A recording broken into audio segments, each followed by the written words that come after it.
حضرت ابو امامہ رضی اللہ تعالی عنہ روایت کرتے ہیں کہ رسول اللہ صلی اللہ علیہ وسلم نے فرمایا علیکم بقیام اللیل فإنہ دأب الصالحین قبلکم وہو قربۃ لکم الی ربکم ومغفرۃ للسیئات ومنہاۃ عن الاثم۔ حضرت ابو امامہ رضی اللہ تعالی عنہ سے روایت ہے کہ رسول اللہ صلی اللہ علیہ وسلم نے فرمایا تہجد ضرور پڑھا کرو کیونکہ وہ تم سے پہلے صالحین کی روش ہے، یعنی یہ نماز صرف امت مسلمہ کے لیے نہیں بلکہ ہم سے پہلے دیگر امتوں کے جو نیک لوگ گزرے ہیں ان کی روش بھی یہی ہے، اور تمہارے لیے اپنے رب کے قرب کا وسیلہ ہے، یعنی تہجد وسیلہ ہے کس کا؟ اللہ کا قرب حاصل کرنے کا، اور گناہوں کے مٹنے کا ذریعہ ہے، اور مزید گناہوں سے بچنے کا سبب ہے، یعنی پچھلے گناہوں کے صاف ہونے کا ذریعہ۔ نمبر 3، مزید گناہوں سے بچنے کی طاقت انسان کو نصیب ہوتی ہے اس کے ذریعے، یعنی گناہوں سے روک بنتا ہے۔ یہ روایت جو ہے ابن خزیمہ کی ہے۔ حضرت ابو ہریرہ رضی اللہ تعالی عنہ روایت کرتے ہیں کہ رسول اللہ صلی اللہ علیہ وسلم نے فرمایا اس شخص پر اللہ کی رحمت ہو جو رات کو اٹھا، پھر نماز تہجد پڑھی، پھر اپنی بیوی کو جگایا، پھر اس نے نماز پڑھی، پھر اگر عورت غلبہ نیند کے باعث نہ جاگی تو اس کے منہ پہ پانی کے چھینٹے مارے، اور اس عورت پر بھی اللہ کی رحمت ہو جو رات کو اٹھی، نماز پڑھی، اپنے شوہر کو جگایا، پھر اس نے نماز پڑھی، پھر اگر شوہر نہ جاگا تو اس کے منہ پر پانی کے چھینٹے مارے۔ برابر کی بات ہے، دونوں کے لیے اجر بھی برابر کا ہے اور دونوں کو حق بھی برابر کا ہے جگانے کا، اور دونوں کو پانی کا چھینٹا مارنے کا بھی حق ہے، اور اس میں کسی کی بھی بے عزتی کی بات نہیں، یعنی عورت اگر ایسا کرے اپنے شوہر کے ساتھ تو وہ اس کی طرف سے کوئی روڈنس نہیں ہوگی، کیونکہ عام طور پر جب کسی کو نیند کی حالت میں جگایا جاتا ہے اور خصوصاً اگر اس پہ پانی پھینک دیا جائے تو وہ کیا سمجھتا ہے کہ اس کی بہت بے عزتی ہو گئی یا اس کے ساتھ بہت برا کیا گیا، اور عموماً لوگ اس وقت بہت غصے کا مظاہرہ پھر کرتے ہیں کہ کیوں جگایا جا رہا ہے۔ حضرت ابو ہریرہ رضی اللہ تعالی عنہ کہتے ہیں کہ رسول اللہ صلی اللہ علیہ وسلم فرماتے تھے فرض نماز کے بعد سب نمازوں سے افضل تہجد کی نماز ہے، یعنی فرائض بہرحال افضل ہے اور نوافل میں سب سے افضل تہجد کی نماز۔ رسول اللہ صلی اللہ علیہ وسلم نے فرمایا جب انسان سوتا ہے تو شیطان اس کے سر کی گدی پر 3 گریں لگاتا ہے اور کہتا ہے کہ رات بڑی لمبی ہے، اس کو تھپکی دیتا ہے اور کہتا ہے لمبی رات ہے، ابھی سوئے رہو، ابھی ٹائم ہے، ٹھہر کے اٹھنا، یعنی اس کو سلائے رکھتا ہے۔ اگر وہ بیدار ہو کر اللہ کا ذکر کرے، یعنی آنکھ کھلے اور اللہ کا ذکر کو شروع کر دے تو ایک گرہ کھل جاتی، شیطان کے پھندے سے انسان آزاد ہونے لگتا ہے۔ اگر وضو کرے تو دوسری گرہ کھل جاتی، اگر نماز پڑھے تو تیسری گرہ کھل جاتی، اور وہ شادمان اور پاک نفس ہو کر صبح کرتا ہے۔ یعنی جو شخص صبح نماز کے وقت پر، تہجد کے وقت یا پھر کم از کم فجر کے وقت اٹھ جاتا ہے، اللہ کا ذکر کرتے ہوئے وضو کرے اور پھر نماز پڑھ لے، سورج نکلنے سے پہلے پہلے یہ کام کر لے تو وہ ایک مطمئن شخص کی طرح اٹھتا ہے، ورنہ اس کی صبح خبیث اور سست نفس کے ساتھ ہوتی۔ عام طور پر ہم اطمینان کی تلاش میں رہتے ہیں، سکون کی تلاش میں رہتے ہیں اور یہ سوچتے ہیں کہ ہمیں ڈپریشن ہے یا ہمارے اندر ایک غم ہے، تو ہم اس کے اسباب نہیں جانتے کہ سبب کیا ہے۔ ان کے اسباب میں سے ایک بڑا سبب شیطان کی گرفت میں ہونا ہے، اور شیطان اپنی گرفت ویسے تو دن کے وقت بھی انسان پر رکھتا ہے، لیکن خصوصاً رات کے وقت جب انسان سو جاتا ہے تو وہ نہیں چاہتا کہ سوتا ہوا اٹھے انسان، اور اگر انسان ہمت کر کے اٹھ جاتا ہے، ذکر کرتا ہے، وضو کرتا ہے اور نماز پڑھ لیتا ہے تو یہیں سے اطمینان قلب کا آغاز ہو جاتا ہے، اس کی تسلی ہو جاتی۔ رسول اللہ صلی اللہ علیہ وسلم نے فرمایا اللہ تعالیٰ ہر رات آسمان دنیا پر نزول فرماتے ہیں، یعنی زمین سے سب سے قریبی آسمان پر۔ جب 1/3 رات باقی رہ جاتی ہے تو فرماتے ہیں ہے کوئی جو مجھے پکارے؟ اس وقت اللہ تعالیٰ بندوں کو پکارتے ہیں، ہے کوئی جو مجھے پکارے میں اس کی دعا قبول کروں، ہے کوئی جو مجھ سے مانگے میں اس کو دوں، ہے کوئی جو مجھ سے بخشش طلب کرے تو میں اس کو بخش دوں۔ گویا یہ وقت دعا کی قبولیت کا وقت ہے، انسان جو مانگے اس کو ملتا ہے، اور خصوصی طور پر بخشش کے طلب کرنے کا وقت، جیسے قرآن پاک میں آتا ہے وَبِالْأَسْحَارِ هُمْ يَسْتَغْفِرُونَ وَبِالْأَسْحَارِ هُمْ يَسْتَغْفِرُونَ، اور سحری کے وقت وہ استغفار کرتے ہیں۔ اب ہو سکتا ہے کہ آپ کہیں کہ نہیں، ہم نے تو زندگی میں کوئی خاص گناہ کیے ہی نہیں، اس لیے ہمیں تو بخشش کی ضرورت ہی نہیں۔ بخشش مانگے گناہگار لوگ، ہم تو نیک لوگ ہیں، نیک کام کرتے ہیں، دن رات قرآن پڑھتے پڑھاتے ہیں، اس لیے ہماری تو ضرورت نہیں۔ نبی صلی اللہ علیہ وسلم جن کے اگلے پچھلے سب قصور معاف کر دیے گئے تھے، وہ اتنا لمبا قیام کرتے تھے کہ ان کے قدم مبارک سوج جاتے تھے۔ حضرت مغیرہ فرماتے ہیں رسول اللہ صلی اللہ علیہ وسلم نے اتنا لمبا قیام کیا رات کو کہ آپ کے پاؤں سوج گئے۔ آپ سے سوال کیا گیا کہ آپ اتنی مشقت کیوں کرتے ہیں، اپنے آپ کو اتنا کیوں تھکاتے ہیں، حالانکہ آپ کے تو سارے گناہ معاف کر دیے گئے۔ آپ نے فرمایا کیا میں اللہ کا شکر گزار بندہ نہ بنوں؟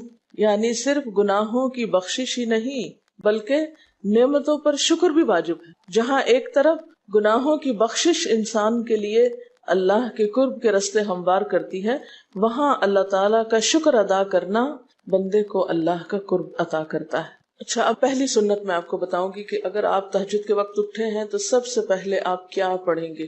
حضرت عائشہ رضی اللہ تعالی عنہا فرماتی ہیں کہ رسول اللہ صلی اللہ علیہ وسلم جب رات کو تہجد کے لیے اٹھتے تو یہ پڑھتے 10 بار اللہ اکبر، 10 بار الحمدللہ، 10 بار سبحان اللہ و بحمدہ، 10 بار سبحان الملک القدوس، 10 بار استغفر اللہ، 10 بار لا الہ الا اللہ، اور پھر 10 بار اللہم اعوذ بک من ضیق الدنیا و ضیق یوم القیامہ، میں تیری پناہ میں آتا ہوں دنیا کی تنگی سے اور قیامت کے دن کی تنگی سے۔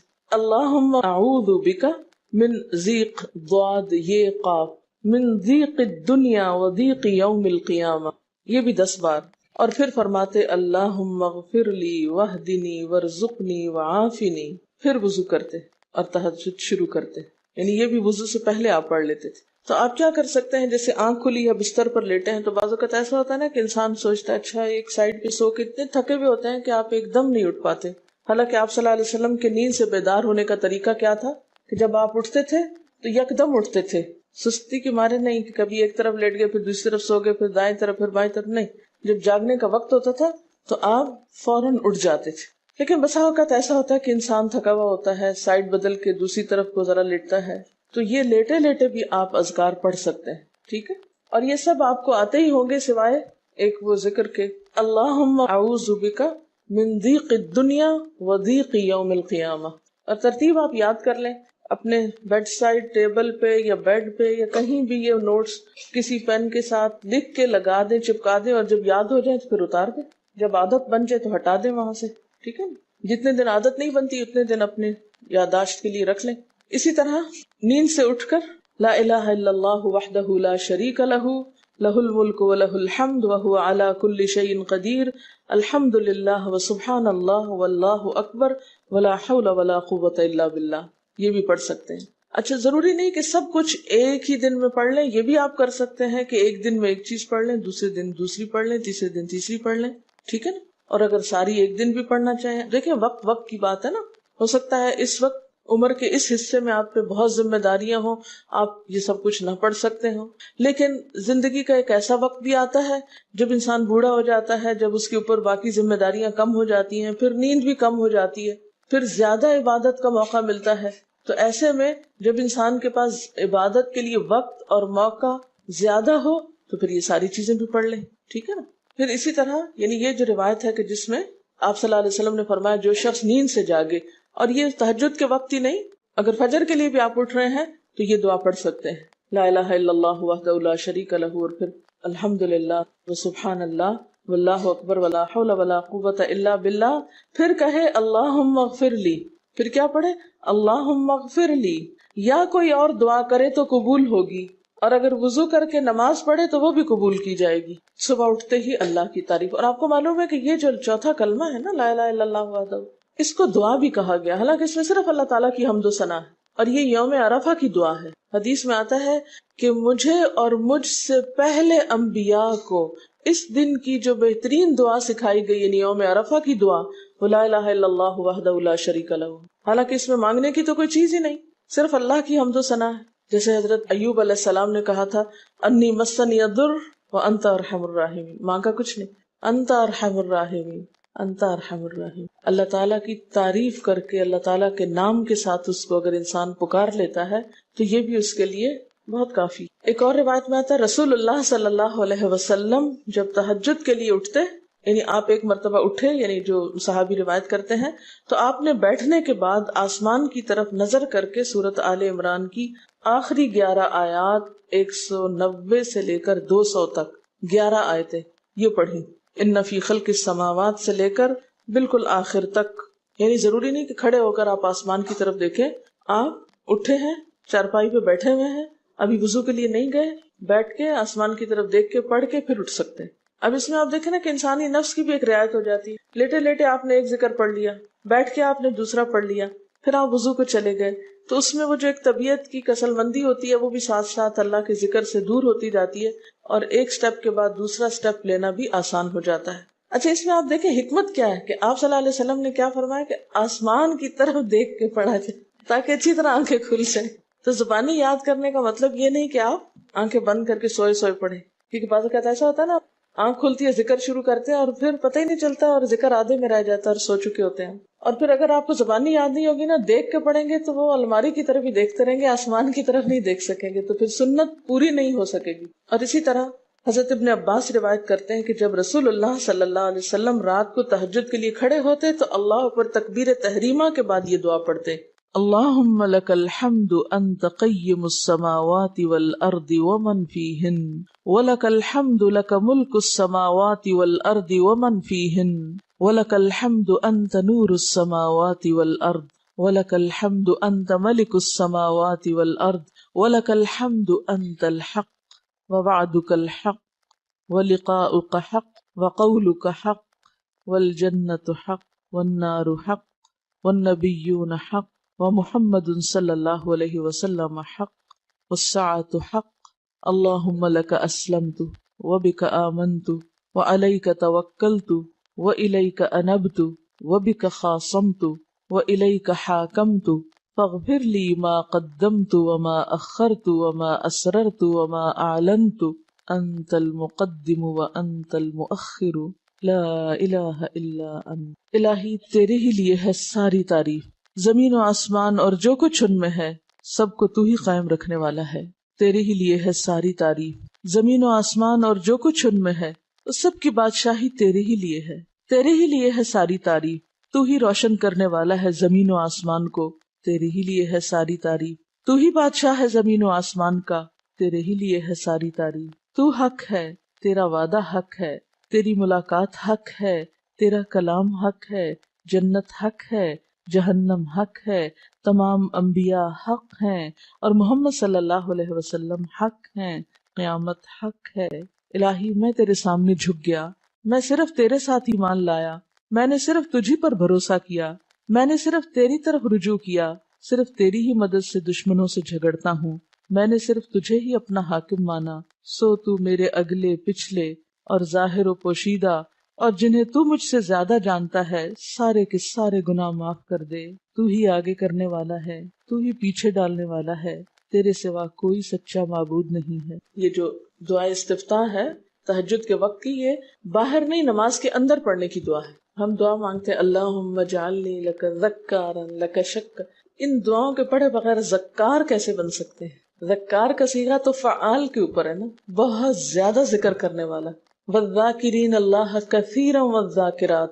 تو ذاکرات کیسے بن سکتے ہیں جب تک کہ یہ دعائیں زبانی نہ آتی ہوں اور اپنے وقت پر نہ پڑھی جاتی ہوں. ویسے بھی ذکر بہت اچھی چیز ہے، لیکن جو مسنون ذکر ہے اور جو نبی صلی اللہ علیہ وسلم کے طریقے کے مطابق ہے، جو اطمینان قلب اور خوشی اس وقت اس کام کو اس طریقے پہ کر کے نصیب ہوتی ہے، وہ اس کے علاوہ نہیں ہوتی. اگرچہ اس سے خوشی ہوتی ہے لیکن اس طرح کی نہیں نصیب ہوتی، اس طرح کا اطمینان نہیں ہوتا. آپ تجربہ کر کے دیکھ لیں، سنت کے مطابق زندگی گزارنا اور اپنی مرضی کے مطابق زندگی گزارنا، یہ دو مختلف لائف سٹائلز ہیں، دو مختلف طریقہ ہے زندگی ہیں. دونوں کا امپیکٹ فرق ہوتا ہے، اثرات فرق ہوتے ہیں. اور یہ نہیں کہ یہ کوئی بہت مشکل عمل ہے، بہت مشکل کوئی نہیں ہے، ہم کر سکتے ہیں. لیکن بات یہ ہے کہ ہم کرنے کی کوشش کریں، ارادہ تو کریں. پہلے تو آپ اپنے آپ سے یہ پوچھیں ارادہ بھی کیا کہ نہیں، کیونکہ اگر ارادہ ہو گیا نا تو کام بھی ہو جائے گا. مشکل یہ ہے کہ ہم جب کوئی ایسا کام سنتے تو پھر سوچتے نہیں ہمارا تو حالات اتنے کٹھن ہیں کہ یہ عمل ہمارے لیے نہیں. ویسے بھی نفل ہے، کوئی بات نہیں، نہ بھی ہو سکا تو کیا ہے، یہی کہہ کے ہم چھوڑ دیتے ہیں چیزوں کو کہ نہیں.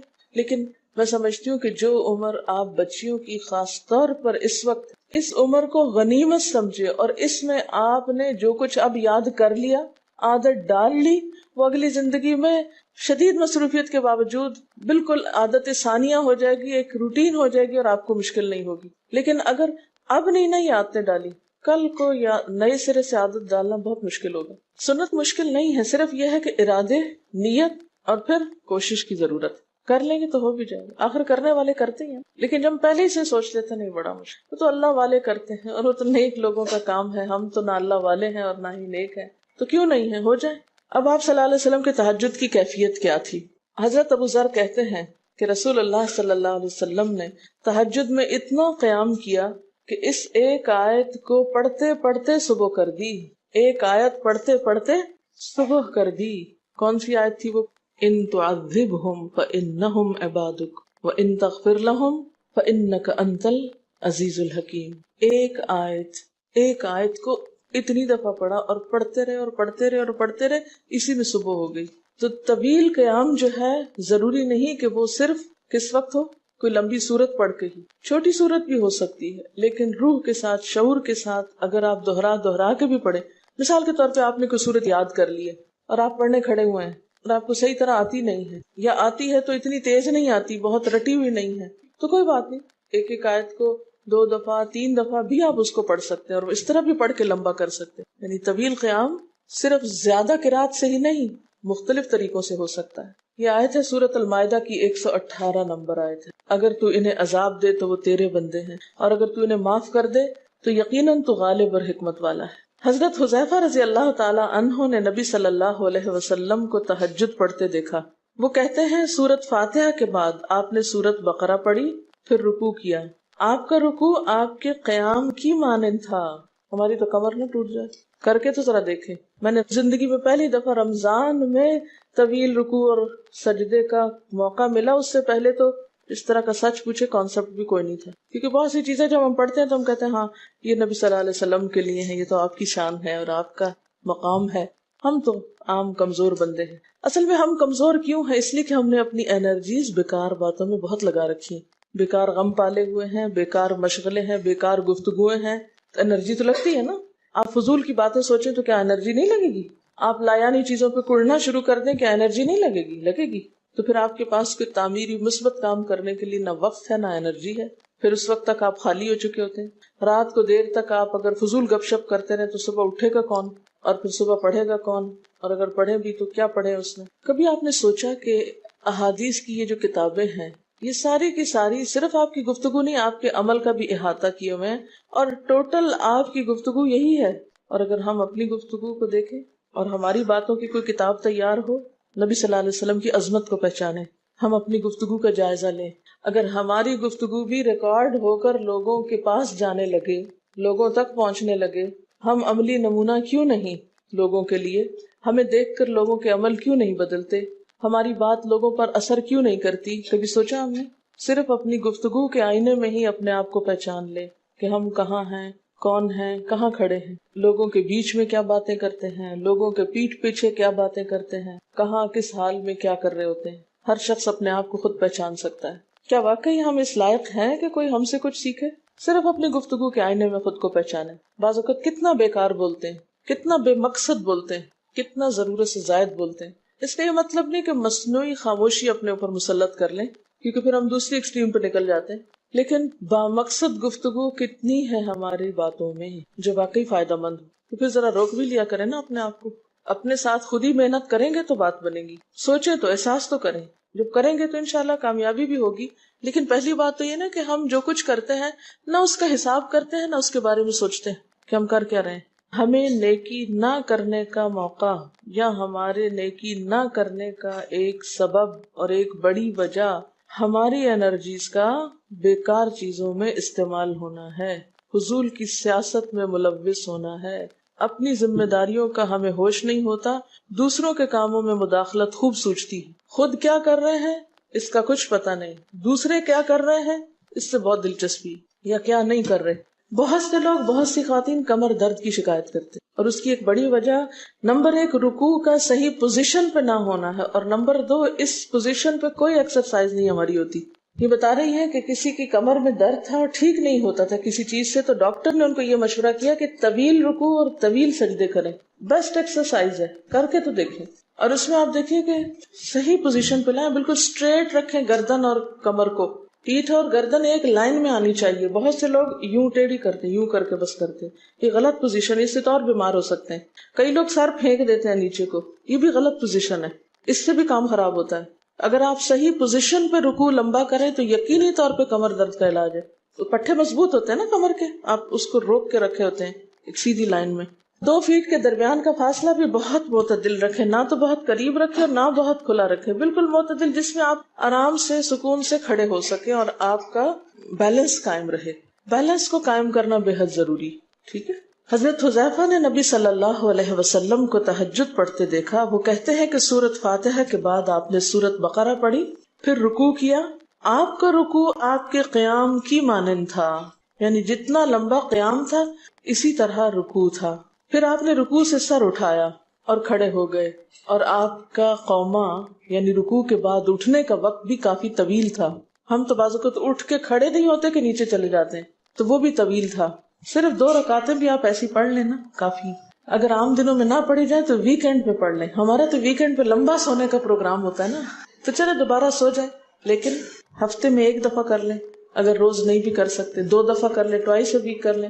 پھر آپ کا سجدہ آپ کے قومے کی مانند تھا، یعنی جتنا آپ کھڑے ہوئے تھے اتنا آپ پھر سجدہ کیا۔ آپ دونوں سجدوں کے درمیان اپنے سجدے کی مانند بیٹھے تھے، یعنی 2 سجدوں کے بیچ میں بھی آپ اتنی دیر بیٹھے جتنی دیر آپ نے سجدہ کیا تھا۔ پس آپ نے 4 رکعتوں میں سورۃ بقرہ، آل عمران، نساء اور المائدہ پڑھی۔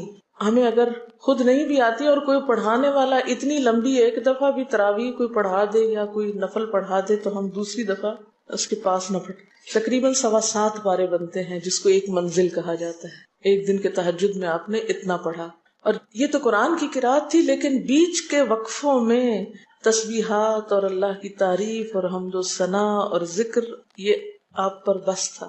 یہ وہی کر سکتا ہے جس کو واقعی اللہ سے حقیقی محبت ہو، صرف دعوے کی حد تک نہیں۔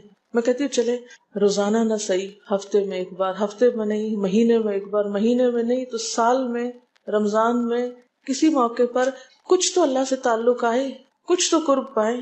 ہر شخص کے بس میں نہیں کہ ہر روز ایسی عبادت کرے، کیونکہ اللہ کے رسول صلی اللہ علیہ وسلم کا بہرحال مقام کچھ اور تھا، لیکن کچھ شوق، کچھ حسرت، کچھ تو دل میں ہونا ہی چاہیے، کوئی نیت، کوئی ارادہ، کوئی عزم، اور پھر اس کے لیے کوشش۔ تو وقت بچے گا کچھ آپ کے پاس فالتو باتوں کے لیے، فضول چیزوں کے لیے، کچھ سوچنے کے لیے، ٹینشن کے لیے بچے گا کچھ؟ سب کچھ بھاگ جائے گا، کچھ بھی نہیں بچے گا، کیونکہ ان عبادی لیس لک علیہم سلطان، میرے بندے ان پہ اے شیطان تیرا کوئی زور نہیں چلتا، بس چلتا ہی نہیں ان پہ تیرا، سارا زور ہی ان پہ چلتا ہے جو فالتو ہوتے ہیں۔ فالتو ذہن جو ہوتا ہے وہ شیطان کا گھر ہوتا ہے۔ حضرت حذیفہ بیان کرتے ہیں کہ میں ایک رات آپ صلی اللہ علیہ وسلم کے ساتھ نفلی نماز میں شریک ہو گیا، آپ نے سورۃ بقرہ شروع کر دی، میں نے سوچا کہ آپ 100 آیات پڑھ کر رکوع میں چلے جائیں گے، مگر آپ پڑھتے گئے۔ میں نے خیال کیا کہ سورۃ بقرہ کو 2 رکعتوں میں پڑھیں گے، لیکن آپ پڑھتے رہے۔ آپ نے سورۃ بقرہ ختم کر کے سورۃ نساء شروع کر دی، پھر ختم کر کے آل عمران پڑھنی شروع کر دی، اس کو بھی ختم کر دیا۔ آپ نہایت آہستگی سے پڑھتے جاتے تھے، جب ایسی آیت تلاوت کرتے جس میں سبحان اللہ کہنے کا حکم ہوتا ہے، جیسے سبح بحمد رب، جیسے مثال کے طور پر، تو سبحان اللہ کہتے۔ اگر کچھ مانگنے کا ذکر ہوتا تو سوال کرتے، اگر پناہ مانگنے کا ذکر ہوتا تو اعوذ باللہ پڑھتے۔ اس حدیث سے یہ بھی پتہ چلتا ہے کہ سورتوں کی ترتیب ضروری نہیں، کیونکہ آپ نے پہلے النساء پڑھی پھر آل عمران پڑھی۔ یہ جو ہر وقت لوگ پیچھا کیے رکھتے ہیں نا، بعض اوقات تو بہت ضد کرتے ہیں کہ آپ نے پہلی رکعت میں یہ پڑھائی تھی تو دوسری میں یہ کیوں پڑھا دی۔ یہ تو سنت میں ملتا ہے کہ پہلی رکعت طویل ہے دوسری کے مقابلے میں، لیکن یہ لازم نہیں کہ جو پہلی میں پڑھے اس کے بعد آگے والی صورتوں میں سے پڑھے، پیچھے والی بھی سے نہیں پڑھ سکتے۔ رسول اللہ صلی اللہ علیہ وسلم نے عبداللہ بن عمرو سے کہا، مجھے بتلایا گیا ہے کہ تم ساری رات نفل پڑھتے اور دن کو روزہ رکھتے ہو، اگر تم ایسا کرو گے تو تمہاری آنکھ کمزور اور طبیعت سست ہو جائے گی، یعنی ہر روز روزہ اور ہر رات جگراتا تمہاری جان اور تمہارے بال بچوں کا بھی تم پر حق ہے، اس لیے روزہ رکھو اور افطار بھی کرو اور رات کو قیام کرو اور سو بھی۔ یعنی ساری رات تہجد پڑھنا یا نفل پڑھنا پسندیدہ نہیں ہے، رات کو سونا بھی پسندیدہ ہے۔ ہمارے ہاں 27ویں رات کو پوری رات جاگنا لازم سمجھا جاتا ہے، تو نبی صلی اللہ علیہ وسلم سے کوئی رات بھی پوری کی پوری جاگنا ثابت نہیں، کیونکہ اگر انسان صرف جاگتا ہی جاگتا چلا جائے تو وہ آسان ہوتا ہے، ایک دفعہ سو کے پھر اٹھنا جو ہے نا وہ اصل میں نفس کا امتحان ہوتا ہے، وہ مشکل ہوتا ہے۔ اسی طرح نبی صلی اللہ علیہ وسلم 3 دن سے کم میں قرآن مجید ختم کرنا پسند نہیں فرماتے تھے۔ آپ نے حضرت عبداللہ بن عمرو سے فرمایا کہ 1 ماہ میں پورا کر لو۔ انہوں نے عرض کی میں اس سے زیادہ تلاوت کی طاقت رکھتا ہوں، تو فرمایا 20 دن میں کر لو۔ ان کا میں اس سے زیادہ کی طاقت رکھتا ہوں، فرمایا 7 دن میں ختم کر لیا کرو، اس سے زیادہ کی اجازت نہیں، یعنی وہ ایک منزل کر کے۔ صحابہ کرام چونکہ اس زمانے میں مصحف اس طرح تھوڑی چھپے ہوئے تھے کہ کتابوں کی شکل میں ہوں، جو قرآن تھا لوگوں کے سینوں میں تھا، یاد کیے ہوئے تھے، اور وہ یاد کیا ہوا کہیں صبح کے وقت الگ بیٹھ کے نہیں پڑھا کرتے تھے، وہ کہاں پڑھتے تھے؟ تہجد میں نماز کے اندر پڑھا کرتے تھے۔ اب یہ تو ہم لوگوں کی مشکل ہوگی نا کہ ہمیں آتا کچھ نہیں زبانی، تو پھر ہم دیکھ کے پڑھتے ہیں تو نماز میں پھر وہ مشکل ہوتا ہے تو الگ رکھ کے پھر اس کو پڑھ رہے ہوتے ہیں، ٹھیک ہے۔ لیکن زیادہ بہترین پڑھنا نماز کے اندر کا پڑھنا ہے، اگرچہ دیکھ کے پڑھنے کی اس میں بھی اجازت ہے، لیکن ان کی چونکہ شدید حرص تھی حضرت عبداللہ بن عمرو کی، تو آپ نے ان کو 3 دن کی پھر اجازت دے دی تھی، اور آپ نے فرمایا کہ اس شخص کو قرآن کی کچھ سمجھ نہیں ہو سکتی جو 3 سے بھی کم دن میں قرآن پڑھے۔ نبی صلی اللہ علیہ وسلم نے فرمایا جو شخص رات کے نوافل میں 200 آیات تلاوت کرتا ہے وہ اطاعت گزار مخلص لوگوں میں شمار ہوتا ہے۔ انہ من عبادنا المخلصین، وہ آتا ہے نا قرآن پاک میں انبیاء کی صفت میں سے۔ تو جو شخص رات کو نماز میں یعنی نفل میں 200 آیات تک تلاوت کرتا ہے وہ اطاعت گزار مخلص بندوں میں شمار ہوتا ہے۔ اور سنن دارمی میں واضح طور پر آتا ہے کہ نبی صلی اللہ علیہ وسلم ساری رات نوافل نہیں پڑھا کرتے تھے،